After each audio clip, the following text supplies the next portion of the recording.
Hey guys, so you guys voted for this. This is my explanation as to why substats over set. I will be throwing disclaimers later, but for now, let's get into it. We will be talking a lot about substats, so I will have to explain to you first the Relic system in very brief detail.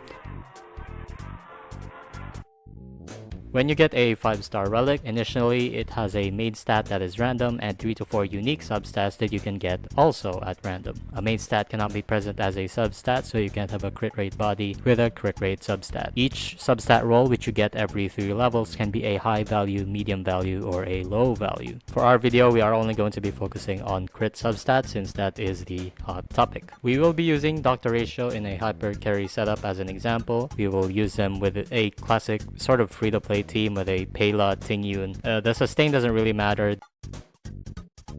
We are going to throw out the disclaimers.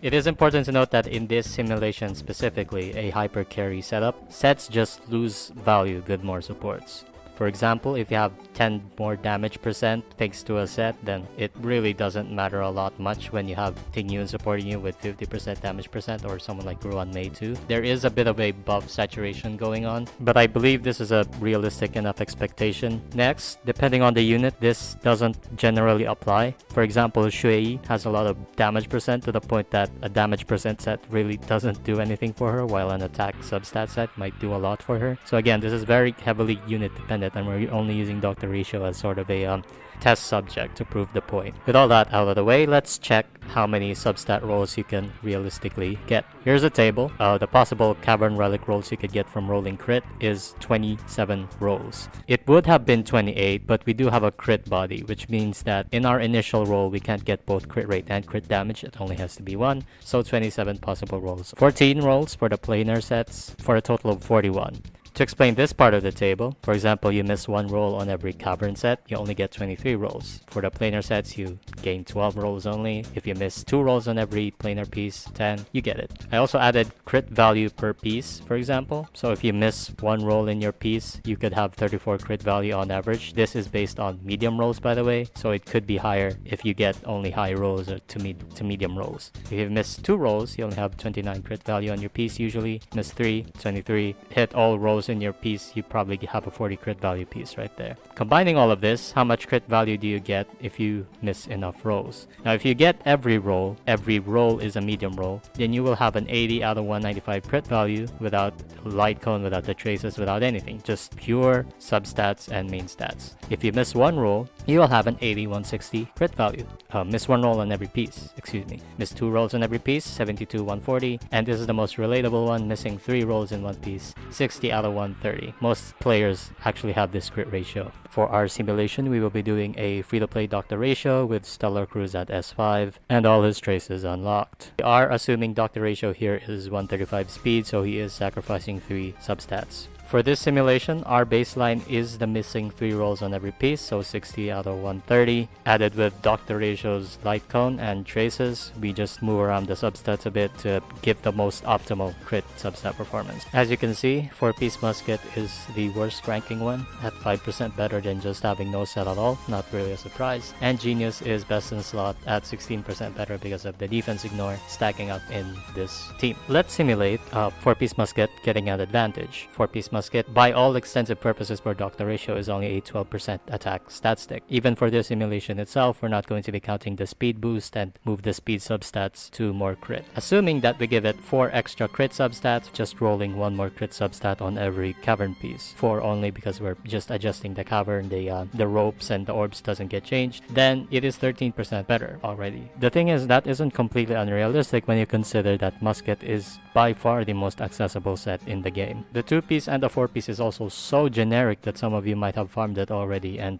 if you have enough crit value on it, it's actually better than most of your sets. Let's be a little bit more generous and use the 2-piece Ash Blazing and 2-piece Prisoner combo, which is in the same domain, and we give it 4 crit substats. It's better than Genius. Let's also run the simulation of a rainbow set, so no set bonuses at all, and even if we give it 8 rolls this time, it's not cutting it. Moving on to planar sets, which are actually even more obnoxious to farm because the orbs are just so hard to hunt.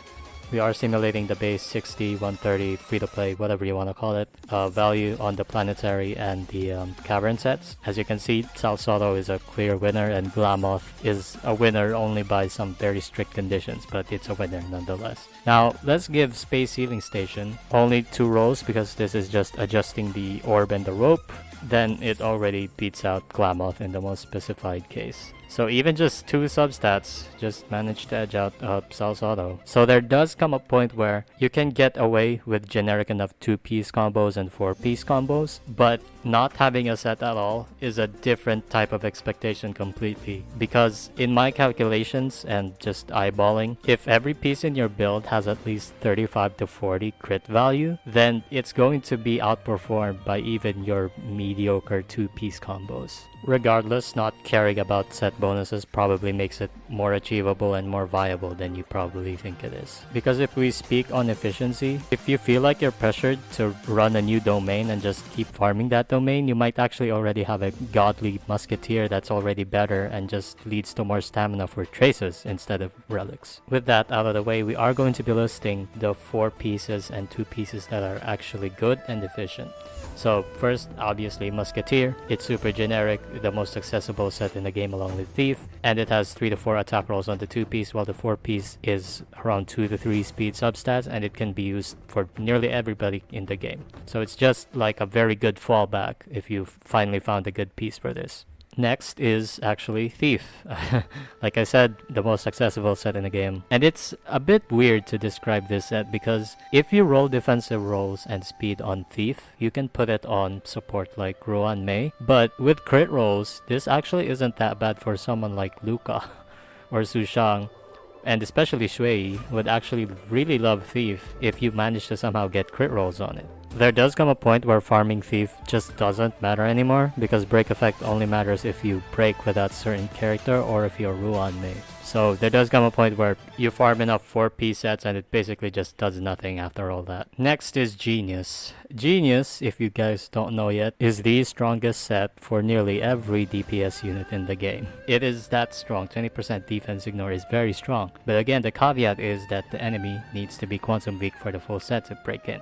If you cut the defense ignore in half, then the advantage also gets cut in half. But just for the sheer power of the 4-piece in certain situations, I do recommend the 4-piece for an account. Next is Longevinous. The 2-piece is very good because it can either give you more bulk on your supports or you put it on a healer to buff their HP. The 4-piece is a really good DPS set for characters that can hit it, and the fact that you could put the failed ones on your supports actually means this is a bit better than you might think in farming efficiency. Next is the strongest one, and I feel like it's underrated and overrated at the same time. I don't know. It's Hackerspace. The Hackerspace is an absolutely insane 2-piece because speed boost is broken for hitting speed breakpoints. Even if the 2-piece does sound minimal, it is still 2 to 3 speed substats, which does help out a lot in speed tuning. And in terms of farming efficiency, if you roll defensive on it with more speed substats that your DPS doesn't really want, then you can put it on your support. They absolutely love this set. If you roll crit on it, then just put it on your DPS units for more speed tuning on them. If we speak on the 4-piece, it's one of the best sets for one of the best paths in the game, Harmony, except for Yukong. Yukong is the only one that can't hit it, but this is just a very good set. You can't go wrong with rolling Hackerspace. Next relic is Ash Blazing, not specifically because it's universal, it's far from universal. It buffs a good number of DPS characters, but it's not universal at all. It's just that the 4-piece is so ridiculously strong for the units that actually do want it.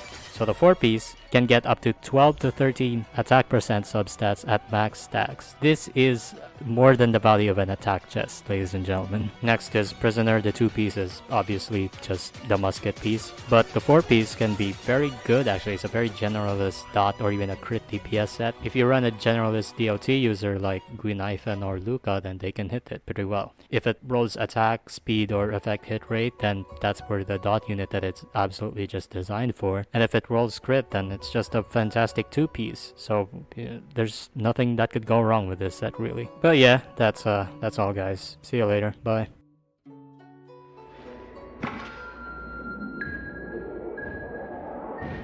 動け進みましょう